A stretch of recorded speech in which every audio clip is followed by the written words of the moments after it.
کہ اللہ پاک نے بیٹیاں بنائیں۔ تو جو اہل عرب تھے انہوں نے اولاد کی دو قسمیں کر رکھی تھی۔ کتنی قسمیں؟ دو، ایک بیٹا اور دوسری قسم بیٹی، لڑکا اور لڑکی۔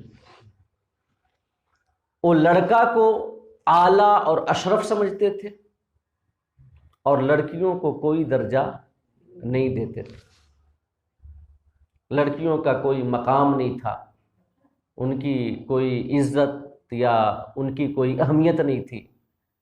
کچھ قبیلے ایسے بھی تھے اہل عرب کے آقا کی بعثت سے پہلے جو کہ اپنی بیٹیوں کو زندہ درگور کر دیا کرتے تھے، تو بیٹیوں کا ان کے معاشرے میں کوئی مقام نہیں تھا۔ وہ سمجھتے تھے کہ لڑکا یعنی بیٹا اعلیٰ قسم کی اولاد ہے اور جو لڑکیاں ہیں، بیٹیاں ہیں، یہ ادنا قسم کی اولاد ہے۔ تو اللہ پاک فرماتا ہے، اور جو آپ یہ بھی سمجھ لیں کہ مشرکین مکہ جو تھے وہ اللہ رب العزت کے وجود کا علم رکھتے تھے، انہیں پتا تھا کہ ایک ذات ہے جو سب سے بڑی ذات ہے، اگرچہ وہ اللہ کے ساتھ شریک کرتے تھے دوسروں کو اور معبودان باطلہ بھی بناتے تھے، مگر انہیں اللہ کا شعور تھا، اللہ کے علم کا، اللہ کی قدرت کا، اللہ کی طاقت، اللہ کی خالقیت، اللہ کی رازقیت وہ مانتے تھے۔ تو اللہ رب العزت یہ بیان کرنا چاہتا ہے اس آیت کریمہ میں کہ ذرا بتاؤ تو، تم جانتے ہو کہ اللہ رب العزت طاقت و قوت والا ہے، قدرت والا ہے، اس کے کمال کی کوئی انتہا نہیں، اس کی عظمتوں کی کوئی حد نہیں۔ جب سب شروع ہو جاتا ہے تب پہ کیا ہے یہ، پہلے سے کر کے رکھنا چاہیے۔ ایک بار آقا کی بارگاہ میں درود پاک پڑھ لیں، اللہم صلی علی سیدنا و مولانا محمد معدن الجود والکرم وعلی آلہ الکرام وبارک وسلم۔ تو اللہ پاک فرمانا چاہتا ہے کہ تم جانتے ہو کہ اللہ کی عظمتوں اور اس کے کمالات کی کوئی انتہا اور کوئی حد نہیں ہے، اس کی شان بڑی بلند ہے، اور تم یہ جانتے ہو کہ تم عاجز ہو، تم کمزور ہو، مگر یہ تمہاری جہالت کی انتہا ہے کہ اولاد میں سے اعلیٰ اور اشرف قسم تم اپنے لیے رکھتے ہو، بیٹا، کہ بیٹے تمہارے لیے ہیں، اور اللہ رب العزت کے لیے جس کی عظمتوں اور کمالات کی کوئی انتہا نہیں، جس کی شان بلند ہے، جس کا درجہ سب سے بڑا ہے، اس کے لیے تم بیٹیاں ثابت کرتے ہو۔ وہ بیٹیاں کہ جنہیں تم کوئی حیثیت نہیں دیتے، کوئی مقام نہیں دیتے، کوئی اہمیت نہیں دیتے، کوئی معاشرتی عزت نہیں ہے تمہاری نگاہوں میں، تم بیٹیاں اللہ کے لیے ثابت کرتے ہو اور اپنے لیے بیٹے ثابت کرتے ہو۔ تو یہ اس بات کو فرض کرنے پر ہے کہ اگر تم کہتے ہو کہ اللہ پاک نے اولاد بنائی، اللہ کی اولاد ہے، اگر تم یہ کہتے ہو تو پھر تمہیں اللہ پاک کے لیے وہ اولاد ثابت کرنا چاہیے تھا نا جو اعلیٰ ہے تمہارے نزدیک، جو اشرف ہے تمہارے نزدیک، بیٹے۔ اللہ کے لیے تمہیں بیٹے ثابت کرنا چاہیے تھا اگر تم اولادی ثابت کرنا چاہتے ہو، تو اللہ پاک کے لیے اولاد مانتے ہو تو تمہیں بیٹے ماننا چاہیے تھا، کیونکہ وہ عظیم ہے، اس کی شان بلند ہے۔ لیکن تم اپنے لیے بیٹیاں تم اللہ کے لیے بیٹیاں ثابت کرتے ہو اور اپنے لیے تم بیٹے ثابت کرتے ہو۔ تو بتاؤ تو کہ اللہ رب العزت نے تمہارے لیے فقط بیٹے ہی بیٹے خاص کر دیے اور اس نے اپنے لیے بیٹیاں بنا لی؟ یہ ایک الزامی جواب ہے، اس تقدیر پر جواب ہے کہ تم کہتے ہو کہ اللہ پاک نے اولاد بنائی، اللہ کی اولاد ہے تو اولاد کی وہ قسم اللہ کے لیے مانو جو تمہارے نزدیک اعلیٰ اور اشرف ہے، مگر تم الٹا کرتے ہو، اپنی عاجزی اور اپنی کمزوری کے باوجود اپنے لیے بیٹے ثابت کرنے پہ تلے ہوئے ہو اور اللہ پاک کے لیے بیٹیاں ثابت کرنے پہ تلے ہوئے ہو۔ تو یہ جہالت کی انتہا ہے۔ اللہ پاک نے اسی کو بیان کیا، افاسفاکم ربکم بالبنین، کہ کیا اللہ نے تمہارے لیے بیٹے چن دیے، اللہ نے تمہارے لیے بیٹے خاص کر دیے۔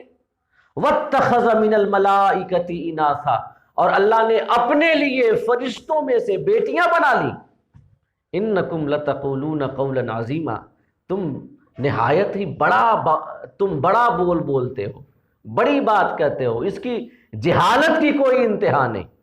اگر تم اولاد ہی ثابت کر رہے ہو تو بیٹے ثابت کرو جو تمہارے نزدیک اعلیٰ اور اشرف قسم ہے اولاد کی، لیکن اعلیٰ اپنے لیے اور ادنا اللہ کے لیے، یہ جہالت کی انتہا۔ ورنہ اللہ پاک کی شان تو یہی ہے کہ لم یلد ولم یولد، اللہ رب العزت نہ کسی کا والد ہے نہ کسی کی اولاد ہے۔ اور اسی مضمون کو اللہ پاک نے قرآن مجید میں کئی جگہوں پہ بیان کیا ہے۔ ایک سورہ نحل میں اللہ پاک ارشاد فرماتا ہے، اسی مضمون کو بیان کرتا ہے کہ وَيَجْعَلُونَ لِلَّهِ الْبَنَاتِ، جو مشرکین ہیں اللہ کے لیے بیٹیاں مقرر کرتے ہیں کہ اللہ کے لیے بیٹیاں ہیں۔ سبحانہ، اللہ پاک ہے اس بات سے کہ اس کی کوئی اولاد ہو۔ اس بعد اللہ فرماتا ہے وَلَهُمْ مَا يَشْتَهُونَ، اور ان کے لیے وہ ہے جو وہ چاہیں، یعنی بیٹے، وہ اپنے لیے بیٹے چاہتے ہیں تو ان کے لیے بیٹے ہیں جو وہ چاہتے ہیں، اور اللہ کے لیے وہ بیٹیاں بناتے ہیں۔ اور خود ان کا حال کیا ہے، جو کفار و مشرکین ہیں اللہ کے لیے بیٹیاں ثابت کرتے ہیں، بیٹیوں کا کوئی مقام ان کے معاشرے میں نہیں ہے، خود ان کا حال کیا ہے۔ اللہ پاک فرماتا ہے وَإِذَا بُشِّرَ أَحَدُهُمْ بِالْأُنْثَىٰ ظَلَّ وَجْهُهُ مُسْوَدًّا وَهُوَ كَظِيمٌ، اور خود ان کا حال یہ ہے کہ ان میں سے کسی کو اگر بیٹی کی ولادت کی خوشخبری دی جاتی ہے کہ تمہیں بیٹی ہوئی ہے تو اس کا چہرہ کالا پڑ جاتا ہے اور وہ غصے میں پھرتا رہتا ہے دن بھر، وہ غصے میں رہتا ہے، چہرہ کالا ہو جاتا ہے۔ اور اس کے بعد اللہ فرماتا ہے یتوارا من القوم من سوء ما بشر بہ، اور وہ قوم سے چھپتا پھرتا ہے اس کی برائی سے جو اسے بشارت دی گئی ہے، جو اسے خوشخبری دی گئی ہے بیٹی کی ولادت کی۔ تو اس بشارت کو پانے کے بعد وہ قوم سے چھپتا پھرتا ہے کہ منہ کیسے دکھائیں، ہمارے گھر میں تو بیٹی آ گئی، ہماری ناک کٹ گئی، ہماری عزت ختم ہو گئی، معاذ اللہ رب العالمین۔ اور اس کے بعد اللہ پاک فرماتا ہے کہ وہ سوچتا رہتا ہے دن بھر کہ ایمسکہ علی ہون ام یدسہ فی التراب، اور وہ یہ سوچتا ہے کہ کیا اس ذلت کو باقی رکھے یا اسے مٹی میں دبا دے۔ الا ساء ما یحکمون، سن لو کتنا برا ہے وہ فیصلہ جو وہ کرتے ہیں۔ تو یہ مشرکین کا حال تھا۔ تو اللہ پاک فرماتا ہے کہ خود ان کا حال یہ ہے کہ ان کو اگر بیٹیوں کی بشارت مل جائے کہ آپ کے گھر میں بیٹی پیدا ہوئی ہے تو دکھ کی شدت کی وجہ سے اور غم کے کثیر ہونے کی وجہ سے ان کا چہرہ کالا پڑ جاتا ہے، وہ غصے میں آ جاتے ہیں، قوم سے چھپنے لگتے ہیں، یہ سوچنے لگتے ہیں کہ اس ذلت کو باقی رکھیں یا مٹی میں دبا دے۔ یہ ان کا حال ہے، اور وہ اس اللہ کے لیے جسے وہ سب سے عظیم معبود مانتے ہیں، اللہ کے ساتھ وہ دوسرے معبودوں کو بھی شریک کرتے تھے، تو اس اللہ کے لیے جس کو وہ بڑا معبود مانتے ہیں، جس کو بڑا خالق مانتے ہیں، جس کو بڑا رازق مانتے ہیں، اس کے لیے بیٹیاں ثابت کرتے ہیں، اپنے لیے اعلیٰ، اپنے عاجز ہونے کے باوجود، اپنے کمزور ہونے کے باوجود، کوئی طاقت و قوت ہونے کے طاقت و قوت نہ ہونے کے باوجود اپنے لیے بیٹے ثابت کر رہے ہیں اور اللہ کے لیے بیٹیاں ثابت کر رہے ہیں، تو یہ جہالت کی انتہا ہے۔ کیونکہ اگر بالفرض اللہ اگر اولاد بنائے بھی، اللہ کے لیے اولاد ہو بھی، تو اس کے لیے بیٹے ہوں گے، بیٹیاں کیوں ہوں گی کہ جن کا کوئی مقام نہیں ہے تمہاری سوسائٹی میں اور تمہارے معاشرے میں؟ یہ ایک الزامی جواب ہے۔ یہ کیا ہے؟ الزامی جواب ہے، سامنے والے کو خاموش کرنے کے لیے، سمجھ رہے ہیں نا؟ یہ ورنہ اسلام کی نگاہ میں بیٹا اور بیٹی میں کوئی فرق نہیں ہے۔ اور یہ جو آیت کریمہ ہے کہ جس میں اللہ پاک نے مشرکین کا یہ حال بیان کیا کہ جب انہیں بیٹی کی بشارت دی جاتی ہے تو ان کا چہرہ دکھ سے کالا پڑ جاتا ہے، وہ غصہ ہو جاتے ہیں، تو اس آیت کریمہ سے ایک مفہوم سمجھ میں آتا ہے کہ اولاد کا ایک حق یہ بھی ہے کہ جب اللہ پاک ہمیں اولاد کی نعمت سے نوازے، اللہ پاک جب ہمیں اولاد کی نعمت سے نوازے تو ہم اس کی ولادت پہ خوش ہوں، ہمارے جو دل ہیں خوشیوں سے بھر جائیں اور مسرتوں کی وجہ سے چہرہ تمتما اٹھے۔ سمجھے؟ اولاد کی ولادت پہ خوش ہونا یہ اولاد کا ایک حق ہے۔ اور اگر یہ بیٹی کی ولادت پر، بیٹی کے پیدا ہونے پر اگر کسی کے دل پہ انقباض کی کیفیت طاری ہوتی ہے، کوئی ملول اور رنجیدہ ہوتا ہے، کوئی غمگین ہوتا ہے، اور کسی کا چہرہ اگر کالا پڑ جاتا ہے یہ دکھ کی وجہ سے اور تکلیف کی وجہ سے، تو اپنی اولاد کا حق نہیں دے رہا ہے۔ وہ پہلا حق جو ولادت کے بعد اولاد کا ہے کہ اس کی ولادت پہ خوشی منائے، وہ خوشی نہیں منا کر کے اپنی اولاد کا حق چھین رہا ہے۔ یہ مشرکین کا حال تھا۔ آقا کریم کے بعثت سے پہلے جو مشرکین عرب تھے، جو کفار مکہ تھے، ان کا یہ حال تھا کہ چونکہ وہ بیٹوں کو اعلیٰ اور اشرف سمجھتے تھے، بیٹیوں کو ادنا اور اخص وہ سمجھتے تھے، لہذا جب بیٹیاں یہ پیدا ہوئی، یہ بشارت انہیں ملتی تھی تو وہ غمگین ہو جاتے، چہرہ کالا پڑ جاتا، اور پھر وہ قوم سے چھپتے پھرتے اور یہ سوچتے رہتے کہ اس ذلت کو باقی رکھیں یا پھر مٹی میں دبا دیں۔ تو یہ اولاد کا حق ہے، چاہے بیٹا ہو یا بیٹی، اس کی ولادت پہ ہم خوشی منائیں، خوش ہوں، سمجھ؟ اور یہیں سے چونکہ اولاد کی ولادت پہ خوشی منانا یہ ان کا حق ہے، لہٰذا اگر اپنی اولاد کی تاریخ ولادت کے دن برتھ ڈے اگر منائے اور خوشیاں منائے تو اس میں کسی قسم کی قباحت نہیں ہے، سمجھ رہے ہیں نا؟ کسی قسم کی قباحت نہیں ہے۔ عام طور سے یہ باتیں بیان کی جاتی ہیں، اگر کوئی اپنی اولاد یا اپنے بیٹے یا اپنے بیٹی کا وہ برتھ ڈے منا رہا ہے، اس کی ولادت کے دن کی خوشی منا رہا ہے، تو یہ اس سے لوگ کہتے ہیں کہ یہ غلط ہے، غیروں کا طریقہ ہے، ایسا ہے ویسا ہے۔ اولاد کی ولادت پہ خوشی منانا غیروں کا طریقہ ہے؟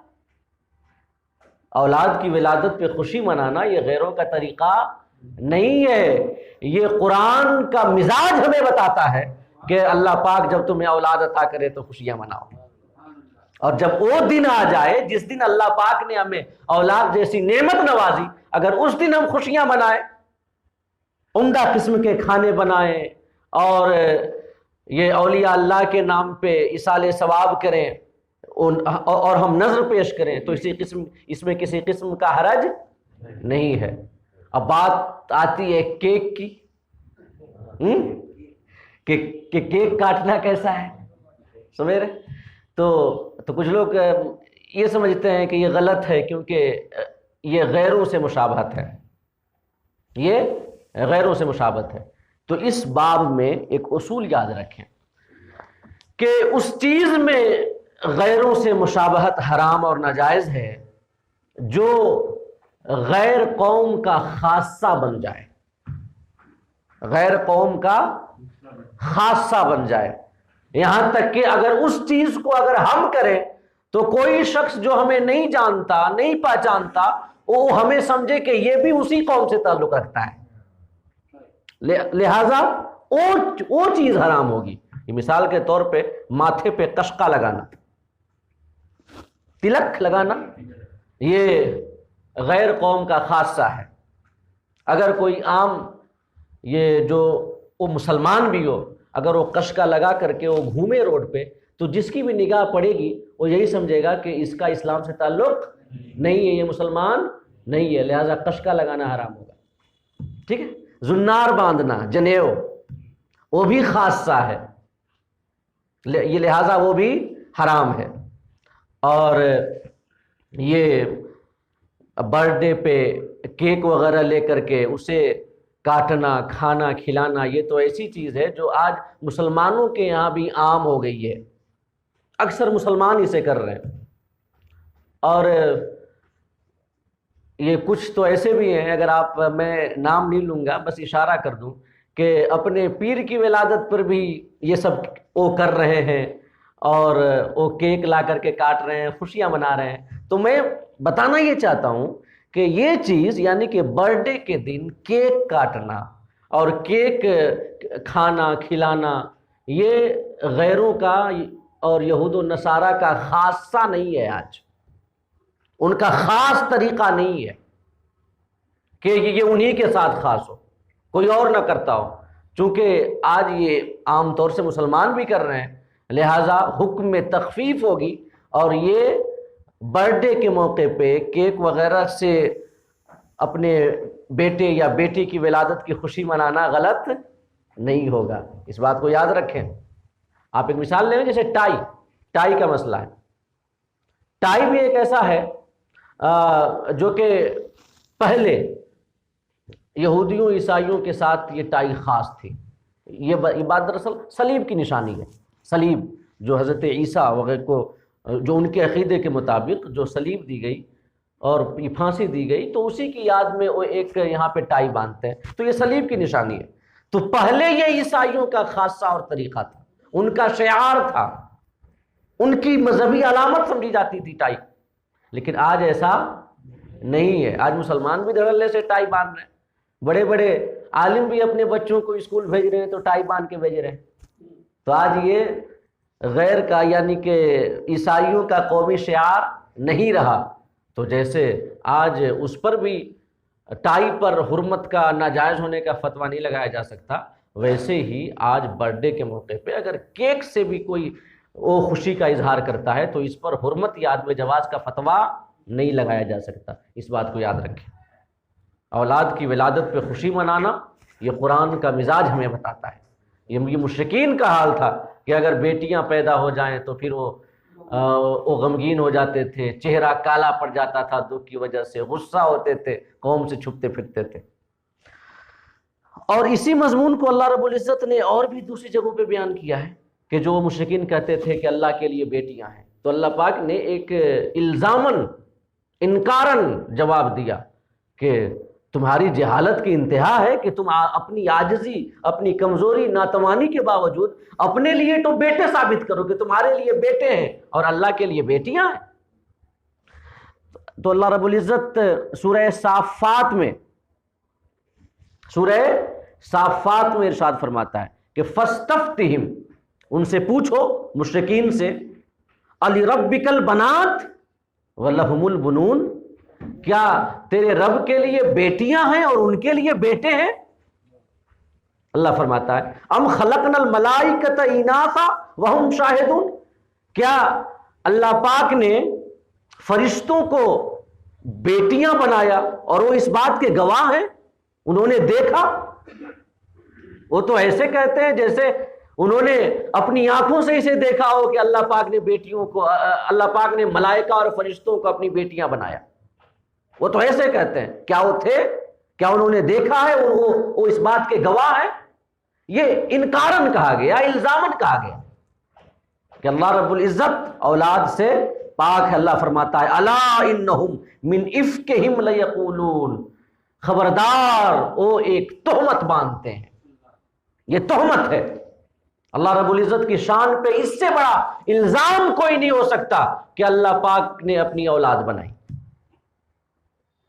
تو اللہ رب العزت نے اسی بات کو سورہ بنی اسرائیل کی آیت نمبر 40 میں بیان کیا کہ اَفَأَصْفَاكُمْ رَبُّكُمْ بِالْبَنِينَ، کیا تمہارے رب نے تمہارے لیے بیٹے چن دیے؟ وَاتَّخَذَ مِنَ الْمَلَائِكَةِ إِنَاثًا، اور اس نے اپنے لیے بیٹیاں بنائی۔ إِنَّكُمْ لَتَقُولُونَ قَوْلًا عَظِيمًا، تم بڑا بولتے ہو۔ اب اس کے بعد 41ویں آیت کریمہ میں اللہ پاک ارشاد فرماتا ہے وَلَقَدْ صَرَّفْنَا فِي هَذَا الْقُرْآنِ لِيَذَّكَّرُوا وَمَا يَزِيدُهُمْ إِلَّا نُفُورًا۔ اللہ فرماتا ہے کہ ہم نے اس قرآن میں ہدایت کی باتوں کو الگ الگ انداز سے بیان کیا، الگ الگ انداز سے، طرح طرح سے بیان کیا۔ صرفنا ایک ورب ہے، ایک فعل ہے عربی گرامر کے انوسار، اور یہ صرفنا کا یہ جو روٹ ورڈ ہے جس سے یہ بنا ہے وہ تصریف ہے، اور تصریف کا معنی ہوتا ہے پھرانا، ایک حال سے دوسرے حال کی جانب، ایک حیت سے دوسری حیت کی جانب پھرانا، کسی چیز کو گردش دینا۔ اصل اس کا لغوی معنی یہی ہے، اور یہ بھی ہے کہ ایک مکان سے دوسرے مکان تک جانا، کہ جیسے کہا جاتا ہے بادلوں کا پھرنا، تصریف الریاح، یہ قرآن میں بھی آیا ہے کہ بادلوں کے یہاں سے وہاں جانے میں اللہ کی نشانیاں ہیں۔ تو تصریف کا اصل معنی ہوتا ہے ایک جگہ سے دوسری جگہ تک جانا، یا کسی چیز کو لے کر کے جانا، یا ایک حالت سے دوسری حالت کی جانب پھرانا۔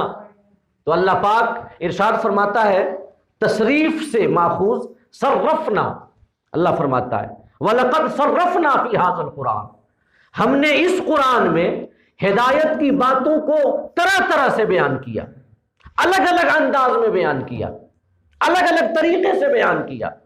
کیوں؟ لِيَذَّكَّرُوا، تاکہ سننے والے نصیحت حاصل کریں۔ کہیں پر اللہ رب العزت یہ جو غلط عقیدہ ہو اس کا سیدھے ڈائریکٹلی انکار کرتا ہے، کہیں پہ وہ بطور الزام جواب دیتا ہے، کہیں پہ استفہام انکاری یا کہہ لیں سوال انکاری کا طریقہ اپناتا ہے، یعنی مختلف طریقوں سے، الگ الگ طریقے سے اللہ رب العزت ایک ہی بات کو بیان کرتا ہے تاکہ سننے والے نصیحت حاصل کریں۔ کہ جیسے یہ اللہ پاک نے اولاد بنائی، جو مشرکین کہتے تھے، کفار کہتے تھے کہ اللہ پاک نے اولاد بنائی، اللہ کی اولاد ہے، اور عیسائی بھی کہتے ہیں حضرت عیسیٰ اللہ کے بیٹے ہیں۔ تو یہ ایک غلط عقیدہ ہے کہ جس کا حقیقت سے کوئی تعلق نہیں ہے۔ تو کہیں پہ تو اللہ رب العزت اس کا ڈائریکٹلی انکار بیان کیا قرآن مجید میں، اور فرمایا کہ لم یلد ولم یولد، اللہ کی کوئی اولاد نہیں ہے، اور کہیں پہ اس طریقے پہ بیان کیا کہ تم اللہ کے لیے بیٹے بناتے ہو، اللہ کے لیے بیٹیاں بناتے ہو، اور اپنے لیے بیٹے بناتے ہو۔ تو یہ بھی انکار ہی کا ایک طریقہ ہے کہ تم اگر اللہ کے لیے اولاد ثابت کرتے ہو تو اس اولاد کو ثابت کرو جو اعلیٰ ہے، اشرف ہے تمہارے نزدیک، بیٹے، لیکن نہیں تم بیٹیاں ثابت کرو گے اللہ کے لیے، تو یہ بھی انکار کا طریقہ ہے۔ تو اللہ پاک فرماتا ہے کہ ہم نے اس قرآن میں طرح طرح سے ہدایت کی باتوں کو بیان کیا۔ کیوں؟ لِيَذَّكَّرُوا، تاکہ وہ نصیحت حاصل کریں، حق کو قبول کریں۔ لیکن ہوتا کیا ہے، یہ نتیجہ کیا برآمد ہوتا ہے، وہ کس طریقے سے قرآن کی آیتوں کو سنتے ہیں اور کیا وہ ریئیکٹ کرتے ہیں۔ تو اللہ پاک فرماتا ہے وَمَا يَزِيدُهُمْ إِلَّا نُفُورًا، اور قرآن کی یہ آیتیں ان کے لیے دوری کو ہی بڑھاتی ہیں۔ یہ مومنوں کے بارے میں اللہ پاک نے فرمایا کہ جب ان کے سامنے قرآن کی آیتیں تلاوت کی جاتی ہیں، پڑھی جاتی ہیں، تو زادتہم ایمانا، ان کے ایمان میں زیادتی ہوتی ہے، ان کا ایمان بڑھتا ہے۔ یہ مومنوں کے بارے میں فرمایا، اور جو کفار ہیں، مشرکین ہیں، ان کے بارے میں کیا؟ اللہ پاک فرماتا ہے وما یزیدہم الا نفورا، قرآن کی آیتیں ان کی نفرت اور بڑھاتی ہیں، اسلام سے، حق کو قبول کرنے سے، حق کو ایسے کان سے سننے سے کہ وہ سن کر کے قبول کر لیں، ان کی نفرت کو بڑھاتا ہے۔ اور نفورہ کا ایک معنی دوری بھی ہوتا ہے، دوری یعنی وہ حق سے اور دور ہوتے ہیں۔ تو یہ جو ان کا ریئیکشن ہوتا تھا قرآن کی آیتوں کے سامنے، یہ اللہ پاک نے بیان کیا کہ ہم نے قرآن میں تو طرح طرح سے ہدایت کی باتوں کو بیان کیا تاکہ وہ نصیحت حاصل کریں، لیکن وہ نصیحت حاصل نہیں کرتے بلکہ وہ اپنی نفرت کو اور بڑھاتے ہیں اسلام کے لیے اور قرآن کے لیے۔ اب اس کے بعد جو 42ویں آیت کریمہ ہے، 40ویں آیت کریمہ میں اللہ پاک نے ان کا رد کیا جو اللہ کے لیے اولاد ثابت کرے، اور اس کے بعد 42ویں آیت کریمہ میں اللہ رب العزت مشرکین کا رد کر رہا ہے جو اللہ کے لیے معبودان باطلہ ثابت کرتے ہیں، جھوٹے خدا ثابت کرتے ہیں۔ اللہ رب العزت کو تو مانتے ہی ہیں لیکن اللہ کے ساتھ اور بھی معبود اور خدا وہ مانتے ہیں۔ تو اللہ پاک نے کس انداز میں یہ مشرکین کے عقیدے کا رد کیا جو اللہ کے علاوہ بھی معبود مانے، پرستش کے لائق ذوات مانے، اللہ کے علاوہ بھی خدا مانے۔ اللہ فرماتا ہے قل، محبوب تم کہہ دو ان لوگوں سے جو اللہ کے علاوہ معبود مانتے ہیں، لو کان معہ آلہۃ کما یقولون اذا لابتغوا الی ذی العرش سبیلا۔ اللہ فرماتا ہے محبوب ان لوگوں سے جو اللہ کے علاوہ جھوٹے خدا مانتے ہیں اور بناتے ہیں، ان سے کہہ دو کہ اگر اللہ کے ساتھ اور بھی خدا ہوتے، اللہ کے ساتھ اور بھی معبود ہوتے تو وہ عرش کے مالک تک ضرور کوئی نہ کوئی راہ نکال لیتے، ضرور کوئی نہ کوئی راہ نکال لیتے عرش کے مالک تک۔ کیا مطلب ہے اس کا؟ عرش کے مالک تک وہ جھوٹے خدا کہ جن کو بناتے ہیں، اگر وہ واقعتاً ہوتے، اس لیے کہ وہ تو بناتے ہیں فقط، یہ ان کے اوہام فاسدہ اور باطلہ کی اپج ہے۔ اللہ کے علاوہ کسی معبود کا وجود تو نہیں ہے، اللہ کے علاوہ کوئی خدا کا ہونا محال ہے، لیکن وہ جو اپنی اوہام سے، اپنی ناسمجھ عقلوں سے اللہ رب العزت کے لیے وہ جو اور اس کے ساتھ شریک بناتے ہیں، خدا مانتے ہیں، اللہ پاک فرماتا ہے اگر وہ ہوتے، لو کان معہ آلہۃ کما یقولون، کہ جیسا وہ کہتے ہیں اگر اور خدا ہوتے اللہ کے ساتھ، اللہ کے علاوہ، تو اللہ فرماتا ہے لابتغوا الی ذی العرش سبیلا، تو وہ عرش کے مالک تک جو رب العالمین ہے اس تک ضرور کوئی نہ کوئی راہ نکال لیتے۔ کیا مطلب ہے اس کا؟ کہ وہ عرش کے مالک تک ضرور کوئی نہ کوئی راہ نکال لیتے، وہ جھوٹے خدا۔ تو اس کا دو جواب علماء نے دیا، اس کی دو تفسیر علماء نے بیان کی کہ کیا مطلب ہے۔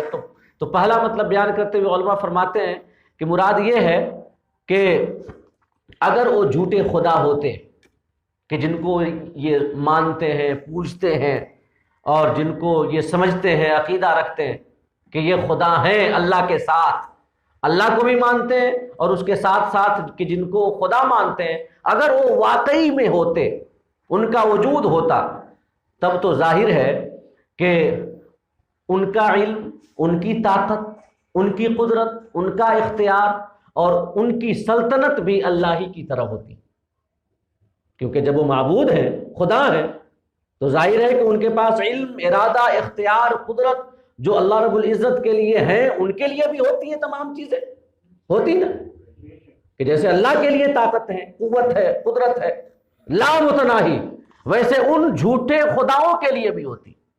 اور جب اتنی ہی طاقت، اتنی ہی قدرت، اتنا ہی غلبہ ان جھوٹے خداؤں کے لیے ہوتا تو پھر ایسا ہو سکتا تھا کہ کبھی کسی فیصلے میں اختلاف ہو جاتا اللہ کے درمیان اور ان جھوٹے خداؤں کے درمیان۔ جب اختلاف ہو جاتا کہ ان کی رائے الگ ہوتی، اللہ کا فیصلہ الگ ہوتا، اللہ کی تقدیر الگ ہوتی، اور ان جھوٹے خداؤں کا فیصلہ اور ان کا کہنا، ان کی رائے الگ ہوتی، تو ایسی صورت میں ٹکراؤ ہوتا۔ اور جب ٹکراؤ ہوتا جھوٹے خداؤں اور سچے خدا کے درمیان، تو پھر اس کائنات کا نظام درہم برہم ہو جاتا، اور پھر وہ کبھی نہ کبھی ایسا ضرور ہو جاتا، اللہ پاک نے فرمایا نا کہ عرش کے مالک تک وہ کوئی نہ کوئی راہ نکال لیتے۔ کیا مطلب؟ کہ وہ اللہ پر کبھی نہ کبھی غالب ضرور آ جاتے، غالب آ جاتے، اپنا فیصلہ غالب کر لیتے۔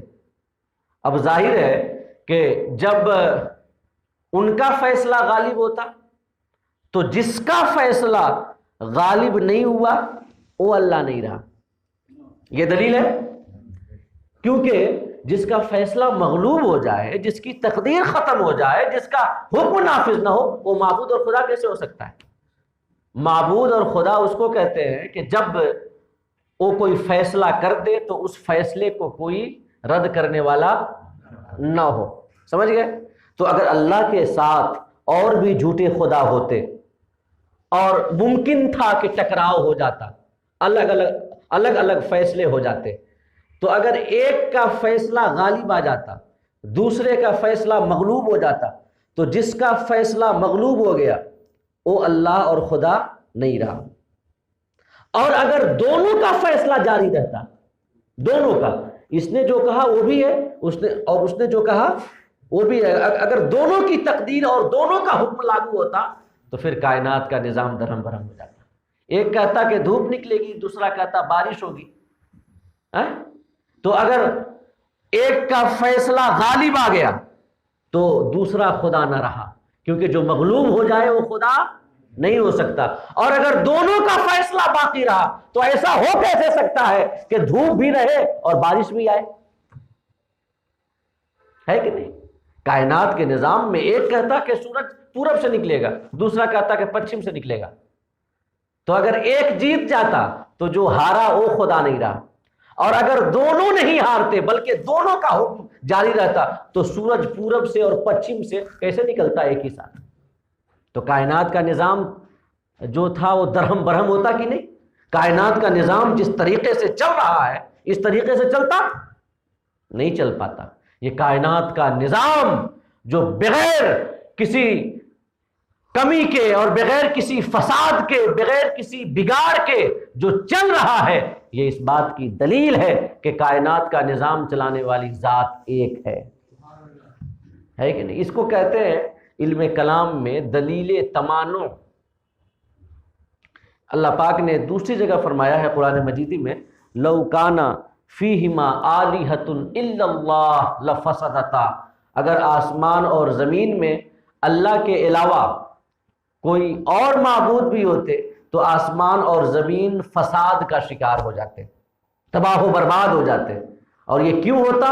اسی وجہ سے کہ جب ٹکراؤ ہوتا تو ظاہر ہے ایک ہار نہیں سکتا تھا، کیونکہ وہ بھی معبود ہے، ہار نہیں سکتا تھا، اور جب ہار نہیں سکتا، ٹکراؤ ہوتا تو فیصلہ الگ الگ کیسے نافذ ہوتا؟ لہذا کائنات کا نظام تو بوالا ہو جاتا، اور اگر ہار گیا جو تو وہ خدا نہیں رہا۔ یہ ایک جواب دیا علماء نے، دلیل تمانع کی جانب اشارہ کیا کہ اللہ پاک نے جو فرمایا کہ اگر اللہ کے ساتھ اور بھی معبود ہوتے جیسے مشرکین کہتے ہیں، تو اللہ پاک نے فرمایا کہ وہ عرش کے مالک تک ضرور کوئی راہ نکال لیتے، یعنی وہ اس پر غلبے کی، اس پر فتح پانے کی ضرور کوئی نہ کوئی صورت نکال لیتے۔ اور دوسرا جواب علماء یہ دیتے ہیں کہ جو مشرکین اللہ کے ساتھ جو دوسرے جھوٹے خداؤں کی پرستش کرتے تھے، ان کا کہنا یہ تھا کہ اللہ پاک ارشاد فرماتا ہے والذین اتخذوا من دونه اولیاء ما نعبدهم الا لیقربونا الی اللہ زلفا۔ اللہ فرماتا ہے کہ جو جھوٹے خداؤں کی عبادت کرتے تھے وہ یہ کہتے تھے کہ ہم ان کی عبادت اس وجہ سے کرتے ہیں کہ یہ ہمیں اللہ سے قریب کر دیں، یہ اللہ کی بارگاہ میں ہماری شفاعت کریں، اور ان کی شفاعت اور ان کی سفارش کی وجہ سے ہمیں خدا کی بارگاہ کا قرب مل جائے، یہ مشرکین کہتے تھے۔ اور اسی بات کو آج بھی کچھ لوگ کہہ کے شفاعت کا انکار کر دیتے ہیں کہ اللہ کی بارگاہ میں کوئی شفاعت نہیں کر سکتا، معاذ اللہ رب العالمین۔ حالانکہ شفاعت عقیدہ حقہ ہے، اور بے شمار احادیث سے شفاعت کا ثبوت ہے، اور اللہ رب العزت کی اجازت سے انبیاء رسل، اولیاء، علماء، حفاظ اور اللہ کے محبوب بندے گنہگاروں کی شفاعت کریں گے، یہ حق ہے اور واقعی عقیدہ ہے۔ تو وہ کہتے تھے مشرکین کہ ہم جن کی پوجا کرتے ہیں نا، ہم اس وجہ سے کرتے ہیں کہ یہ خدا کی بارگاہ میں ہماری شفاعت کرتے ہیں، اور ان کی شفاعت اور سفارش کی وجہ سے ہمیں اللہ کا قرب ملتا ہے۔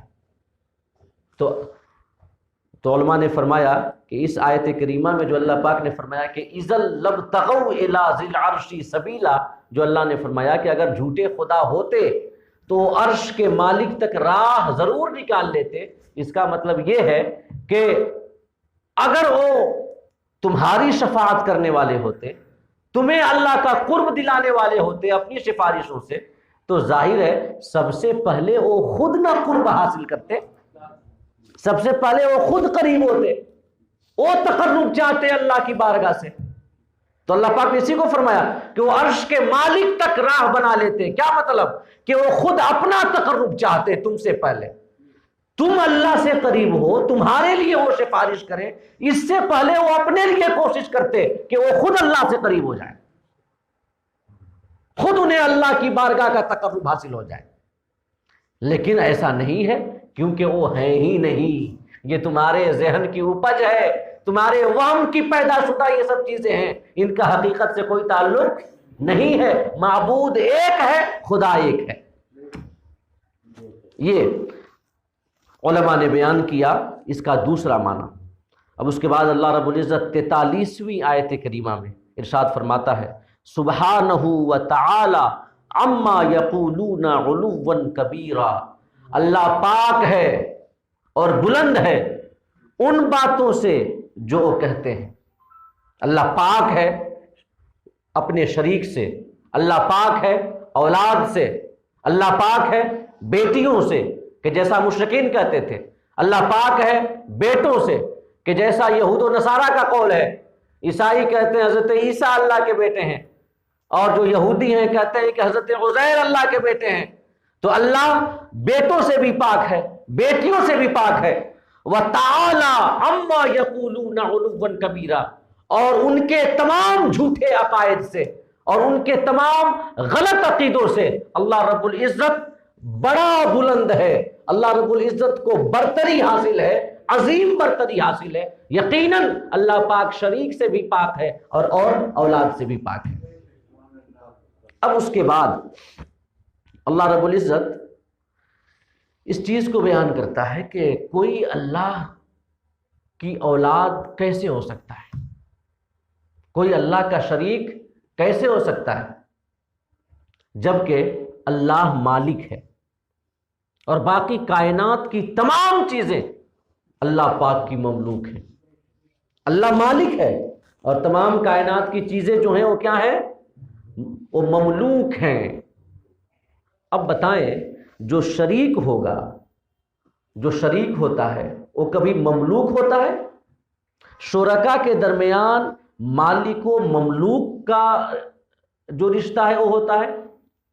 باپ بیٹے کے درمیان مالک و مملوک کا رشتہ ہوتا ہے؟ ایسا تو نہیں ہے نا کہ باپ مالک ہے اور بیٹا مملوک ہے، کہ جیسے پہلے ہوتے تھے آقا غلام، آقا مالک ہوتا تھا، غلام مملوک ہوتا تھا، آقا جب چاہے رکھے جب چاہے بیچ دے۔ تو کیا ماں باپ جو اولاد اور باپ کا رشتہ ہے ایسا رشتہ ہے؟ ہرگز نہیں۔ تو اللہ رب العزت مالک ہے، اور اس کا مالک ہونا ہی اس بات کی دلیل ہے کہ اللہ شریک سے بھی پاک ہے اور اللہ رب العزت اولاد سے بھی پاک ہے۔ اور اللہ کیسے مالک ہے؟ اسی چیز کو اللہ رب العزت نے آیت نمبر 44 میں بیان کیا۔ اللہ پاک فرماتا ہے تسبح له سماوات السبع والارض ومن فیہن، اللہ فرماتا ہے کہ ساتوں آسمان اور زمین اور جو کچھ ان میں ہے، ساتوں آسمان زمین اور جو کچھ ان میں ہے، یہ سب اللہ رب العزت کی تعریف کرتے ہوئے اس کی تسبیح بیان کرتی ہیں، سب اس کی پاکی بیان کرتی ہیں۔ اللہ پاک ہے شریک سے، اولاد سے، ساتوں آسمان، زمین اور ان کے بیچ میں جتنی چیزیں ہیں سب کی سب زبان حال سے اللہ پاک کی پاکی بیان کرتی ہیں، اپنی مملوکیت کو بیان کرتی ہیں، اللہ کی مالکیت کو بیان کرتی ہیں، اپنے مخلوق ہونے کو بیان کرتی ہیں اور اللہ کے خالق ہونے کو بیان کرتی ہیں۔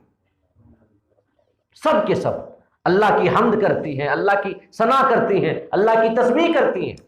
اور اس کے بعد اللہ فرماتا ہے وَلَٰكِن لَا تَفْقَهُونَ تَسْبِيحَهُمْ، لیکن تم ان کی تسبیح نہیں سمجھتے۔ اور اس آیت کریمہ کی تفسیر علماء نے یہ بیان کی ہے کہ کائنات کی ہر چیز اللہ رب العزت کی تسبیح اور پاکی بیان کرتی ہے، انسان بھی اور حیوانات بھی، جمادات بھی، اپنے اپنے احوال کے مطابق۔ مثال کے طور پہ ہم نے اپنی زبان سے کہا سبحان اللہ، تو ہم نے زبان سے اللہ کی تسبیح بیان کی۔ اور ہم نے بتایا تھا، آپ کو کئی بار بتا چکا ہوں کہ تسبیح کا معنی ہوتا ہے اللہ پاک کی پاکی کو بیان کرنا، یہ بیان کرنا کہ اللہ ہر اس چیز سے پاک ہے کہ جس کے اندر عیب ہو، جس کے اندر کمی ہو، یہاں تک کہ جو کمال نہ ہو، کوئی ایسی چیز ہے کہ اس کے اندر کوئی کمال نہیں ہے، کوئی خوبی نہیں ہے ایک چیز، اس میں برائی نہیں ہے، عیب نہیں ہے، کمی نہیں ہے، نقصان بھی نہیں ہے، لیکن اس کے ساتھ ساتھ کمال بھی نہیں ہے، بڑائی بھی نہیں ہے۔ اللہ پاک ان چیزوں سے بھی پاک ہے جو کمالات سے خالی ہو، یعنی کہ کمال اور عیب دونوں کے درمیان جو چیز نیوٹرل ہو، کہ نہ تو کمال ہے نہ تو عیب ہے، اللہ اس سے بھی پاک ہے۔ یہ ہے تسبیح کا مطلب۔ اور جب ہم سبحان اللہ کہتے ہیں تو کہتے ہیں کہ میں نے اللہ رب العزت کی جانب پاکی کی نسبت کی، اللہ پاک کی پاکی کو ہم بیان کرتے ہیں۔ تو اب ایک ذرا بات آ گئی ہے تو اس نقطے کو بھی سن لیں کہ کیا ہم یہ بیان کریں کہ اللہ پاک ہے تو اللہ پاک ہوگا؟ ایسا تو نہیں ہے نا، اللہ تو پاک ہے، چاہے ہم اس کی پاکی بیان کریں چاہے نہ کریں، اللہ پاک ہے۔ تو جو ہم کہتے ہیں سبحان اللہ، یعنی میں نے اللہ رب العزت کی پاکی بیان کی، اللہ کی جانب پاکی کو منسوب کیا، کیا مطلب ہے اس کا؟ تو علماء فرماتے ہیں کہ جب ہم سبحان اللہ کہتے ہیں تو ہمارے سبحان اللہ کہنے کی وجہ سے اللہ کی ذات و صفات پاک نہیں ہوتی، بلکہ خود ہماری زبان پاک ہو جاتی ہے، ہم گناہوں سے پاک ہو جاتے ہیں۔ سبحان اللہ و بحمدہ، سبحان اللہ العظیم، یہ دو کلمے ہیں اور دونوں میں لفظ سبحان ہے، سبحان اللہ و بحمدہ اور سبحان اللہ العظیم، یہ دو کلمے، وہی بخاری کی آخری حدیث ہے، آقا فرماتے ہیں کلمتان حبیبتان الی الرحمن خفیفتان علی اللسان ثقیلتان فی المیزان سبحان اللہ و بحمدہ و سبحان اللہ العظیم۔ دو کلمے ایسے ہیں جو اللہ کو بڑے پیارے ہیں، دو کلمے ایسے ہیں اللہ کو محبوب ہیں، زبان سے ان کو ادا کرنا بڑا آسان ہے اور میزان عمل میں ان کا ثواب بڑا بھاری ہے۔ وہ کون ہے؟ سبحان اللہ و بحمدہ اور سبحان اللہ العظیم۔ جو ان کا ورد کرتا ہے، روایتوں میں آتا ہے کہ اللہ پاک اس کے گناہوں کو معاف کر دیتا ہے، چاہے اس کے گناہ سمندر کی جھاگ کے برابر ہو۔ حدیث صحیح میں یہ بات آئی ہے۔ تو ہم جب سبحان اللہ کہتے ہیں خود پاک ہوتے ہیں، ہماری زبان پاک ہوتی ہے گناہوں سے، آلودگیوں سے، ہمارا دل پاک ہوتا ہے گناہوں کی سیاہی سے۔ تو جب ہم سبحان اللہ کہتے ہیں تو ہم نے زبان سے، اپنی زبان سے اللہ کی پاکی بیان کی، اور جو دوسری چیزیں ہیں اس کائنات کی، وہ سب کے سب اپنے احوال سے اللہ کی تسبیح کو بیان کرتی ہیں، اپنے احوال سے، اپنی حالتوں سے، یہاں تک کہ ایک جماد کہ جس میں کوئی حرکت نہیں ہوتی، جس میں کوئی وجود نہیں ہوتا، جس میں احساس نہیں ہوتا، شعور نہیں ہوتا، پتھر ہے، مٹی کا ڈھیلا ہے، وہ سب کے سب بھی اللہ کی پاکی کو بیان کرتے ہیں، کیونکہ ان کے بدن کا ایک جو ان کا جسم ہے، ان کے جسم کا ایک ایک حصہ اللہ رب العزت کی خالقیت اور اللہ رب العزت کی قدرت اور اس کی سلطنت پہ دلیل ہے۔ اور ایسی دلیل ہے کہ ہم سمجھ بھی نہیں سکتے کہ اس دلیل کی تفصیل کیا ہے۔ یہاں پہ امام رازی نے ایک بڑی پیاری بات لکھی ہے کہ جیسے سیب ہے، ایک سیب ہے نا، یہ اس کا یہ حجم ہے، یہ اس کا مقدار ہے۔ اب یہ جو جسم بنا ہے بے شمار چھوٹے چھوٹے حصوں سے بنا ہے کہ نہیں ہے؟ یہ جو جسم ہے اتنا بڑا، جو سیب کا جو حجم ہے، ظاہر ہے چھوٹی چھوٹی جو چیزیں ہیں، چھوٹے چھوٹے حصے ہیں، ان سے وہ بنا ہے اتنا بڑا۔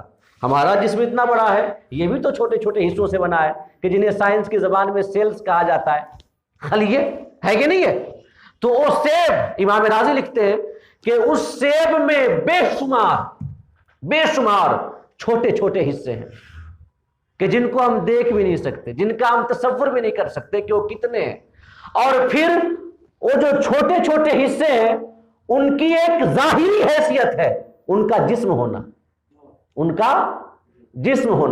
اور ان کی باطنی حیثیتیں بھی بہت ساری ہیں کہ ان کا نرم ہونا یا سخت ہونا، ان کے اندر رنگ ہے، ان کے اندر بو ہے، ان کے اندر مزہ ہے، ذائقہ ہے۔ یہ سب جو مانوی خوبیاں ہیں ہم اپنی عقل نارسا سے وہاں تک نہیں پہنچ سکتے۔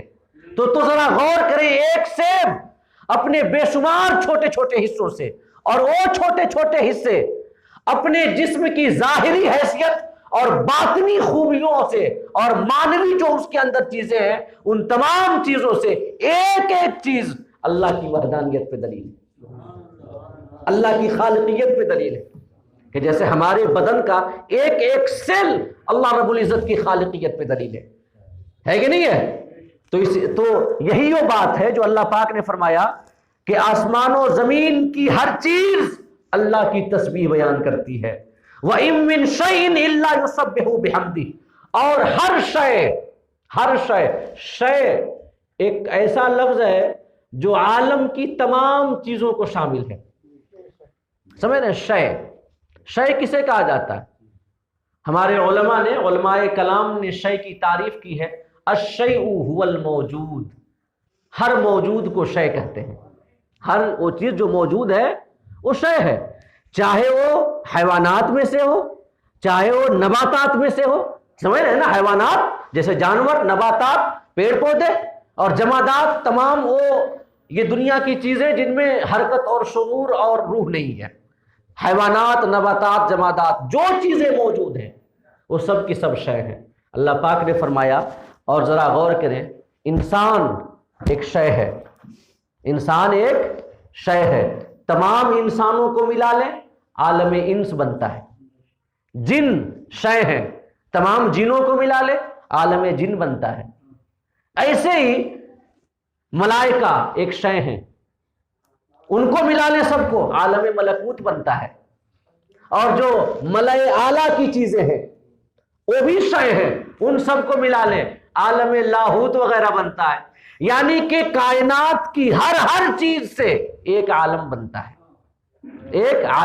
ہے، دنیا میں کتنے عالم ہیں یہ کسی انسان کے علم کی بس کی بات نہیں ہے۔ آقا کریم صلی اللہ علیہ وسلم جب شب معراج جا رہے تھے، سفر معراج پہ، تو آپ جب آسمان کے قریب پہنچے تو آپ نے دیکھا کہ انتہائی طاقتور اور لمبے چوڑے گھوڑوں پہ، چتکبرے گھوڑوں پہ ایسے لوگ سوار تھے کہ جن کا بدن انتہائی لمبا چوڑا تھا، بڑے لہیم و شہیم لوگ، ہتھیار باندھے ہوئے، ان کی فوج تھی، اور وہ جو فوج قطار در قطار چلی آ رہی ہے، اور جو ان کی لائن ہے اس قطار کا نہ تو اس کے آغاز کا پتہ چلتا ہے، نہ انتہا کا پتہ چلتا ہے، نہ تو چھوڑ جی، نہ تو شروعات کا پتہ چلتا ہے، نہ آخری پوائنٹ کا پتہ چلتا ہے۔ آقا کریم صلی اللہ علیہ وسلم نے جبریل سے پوچھا کہ جبریل یہ کون لوگ ہیں، کون فوج ہے، کہاں سے آ رہے ہیں، کہاں جا رہے ہیں؟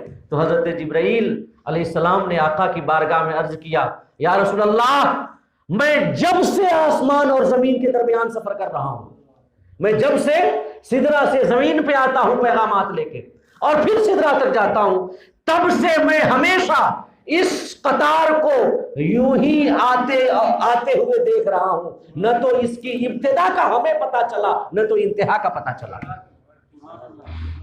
تو سمجھ لے دنیا میں کتنے عالم ہیں، اور تمام کائنات کا رب الحمدللہ رب العالمین، اللہ کل کائنات کا رب ہے، اور ہمارے آقا وما ارسلناک الا رحمتا للعالمین، کل عالم کے لیے رحمت ہے۔ تو اللہ فرماتا ہے وَإِن مِّن شَيْءٍ، تمام عالم اور تمام عالم کی ہر چیز الا یسبح بحمدہ، اللہ کی حمد و ثنا بیان کرتی ہے، اس کی پاکی بیان کرتی ہے، وَلَٰكِن لَا تَفْقَهُونَ تَسْبِيحَهُمْ، لیکن تم ان کی تسبیح کو نہیں سمجھ سکتے، ان کے بیان کرنے کو، اللہ کی پاکی کو تم نہیں سمجھ سکتے۔ تو ایک تو یہ علماء نے بیان کیا کہ اپنے اپنے حال سے سب اللہ کی تسبیح بیان کرتے ہیں، ایک پتھر بھی اللہ کی خالقیت اور اس کی قدرت کا بیان کرتا ہے، اور کچھ صاحبان کشف کا کہنا یہ ہے کہ کائنات کی ہر چیز اپنی اپنی زبان میں اللہ کی تسبیح بیان کرتی ہے۔ ایک بزرگ کا قول ہے کہ ایک بزرگ کا واقعہ ہے، میں نے ایک کتاب میں بہت پہلے پڑھا اور فی الحال اس کتاب کا نام میرے ذہن میں نہیں آ رہا ہے، کہ ایک بار انہوں نے خدا کی بارگاہ میں عرض کی کہ مولا کائنات کی ہر چیز تمہاری تسبیح بیان کرتی ہے، تو پھر کیسے، کہاں ہمیں تو یہ ان کی تسبیح سنائی نہیں دے رہی ہے؟ تو اللہ پاک نے یہ معاملہ کیا کہ ان کے کانوں سے حجابات اٹھا دیے، ان کے کانوں سے حجابات اور پردے اٹھا دیے، اب ہر چیز سے اللہ اللہ کی آواز آنے لگ گئی۔ کوئی بھی سامان اٹھاتے ہیں اللہ اللہ کی آواز آ رہی ہے، کوئی بھی سامان اٹھا رہے ہیں، ان کی زندگی اجیرن ہو گئی۔ ذرا آپ غور کریں کہ ہم کتنی چیزوں کا استعمال کرتے ہیں اپنی ضروریات کے لیے، اپنی زندگی کو آسان بنانے کے لیے، کتنی چیزیں استعمال کرتے ہیں۔ اگر سب سے یہ صدا سنائی دینے لگ جائے تو کیا ایمان اور غیرت گوارا کرے گی کہ اسے استعمال کرے؟ تو زندگی اجیرن ہوگی کہ نہیں ہوگی؟ جینا دشوار ہو جائے گا نا۔ تو پانی اٹھا رہے ہیں تو اس سے اللہ اللہ کی آواز، کوئی برتن اٹھا رہے ہیں اللہ اللہ کی آواز، بستر اٹھا رہے ہیں اللہ اللہ کی آواز، مسواک اٹھا رہے ہیں اللہ اللہ کی آواز جب آنے لگ گئی اور ان کی زندگی انتہائی دشوار ہو گئی، تو انہوں نے اللہ کی بارگاہ میں عرض کیا مولا یہ حجابات جو تو نے اٹھا لیے ہیں پھر سے انہیں ڈال دے، میں سمجھ گیا تمہاری حکمت بے پایہ ہے، میں سمجھ گیا تمہارے ہر فعل میں کوئی نہ کوئی حکمت ہے۔ اگر سب سننے لگ جائیں تو پھر کیسے زندہ رہیں گے، کیسے دنیا کا کاروبار چلے گا، ہے کہ نہیں ہے؟ تو علماء نے بیان کیا کچھ یہی کہ جو اللہ پاک نے فرمایا وَلَٰكِن لَا تَفْقَهُونَ تَسْبِيحَهُمْ، تم ان کی تسبیح نہیں سمجھتے، مراد یہی ہے کہ سب اپنی اپنی زبان میں اللہ کی پاکی بیان کر رہے ہیں، لیکن ہمارے کانوں پہ پردے پڑے ہوئے ہیں کہ تاکہ ہماری زندگی آسانی کے ساتھ چلتی رہے۔ اس کے بعد اللہ فرماتا ہے اِنَّهُ كَانَ حَلِيمًا غَفُورًا، اور یاد رکھو اللہ پاک نے کائنات کی تمام چیزوں کو اسی لیے بنایا ہے تاکہ ہم انہیں دیکھ کر ان پہ غور کر کے اللہ کی ذات و صفات کا پہچان حاصل کر سکیں، اللہ کی قدرت پہ دلیلیں قائم کر سکیں، لیکن ہم نہیں کر پاتے، ہم نہیں سمجھ پاتے، ہماری عقل کی رسائی نہیں ہے۔ لہٰذا ایک خطا ہوئی نا ہماری کہ اللہ نے کائنات کی ہر چیز کو بنایا، سورج کو بنایا، چاند کو بنایا، ستاروں کو بنایا، آسمان و زمین کو بنایا، زمین کے پہاڑوں کو بنایا، دریاؤں، جھرنوں، آبشاروں، پلین، جنگلات، تمام چیزیں اس لیے بنائی تاکہ ہم انہیں دیکھیں اور اللہ کی قدرت پہ دلیل قائم کریں۔ ہم نہیں کر پاتے، ایک خطا ہے، ایک خطا ہے۔ اللہ پاک فرماتا ہے اِنَّهُ كَانَ حَلِيمًا غَفُورًا، اللہ رب العزت حلیم ہے، حلم والا، اور غفورا بخشنے والا ہے۔ اللہ بخشتا ہے، یہ معاف کرتا ہے۔ یعفو عن کثیر آیا نا قرآن مجید میں، اللہ پاک بہت سارے گناہوں کو درگزر فرماتا ہے، ورنہ اگر ہر غلطی اور ہر خطا پہ پکڑ ہونے لگ جائے تو پھر سمجھ لیں کسی کا بیڑا پار نہیں ہو سکتا۔ ان بطش ربک لشدید، رب کی پکڑ بہت سخت ہے۔ تو یہ آیت نمبر 44 تک کی تفسیر ہوئی۔ انشاءاللہ 45ویں آیت کریمہ کی تفسیر ہم اگلی نشست میں آپ کے سامنے بیان کریں گے، جس میں اللہ پاک نے یہ بیان کیا ہے کہ اپنے حبیب سے، یہاں تک اللہ پاک عقیدہ الوہیت کو بیان کیا، یہاں تک اپنی ذات، اپنی صفات اور الوہیت کے مضامین یہاں تک۔ اب آگے رسالت کا مضمون چل رہا ہے، رسالت، عقیدہ رسالت کا بیان ہے، انشاءاللہ اگلی نشست سے ہم آپ کے سامنے بیان کریں گے۔ وما علینا الا البلاغ۔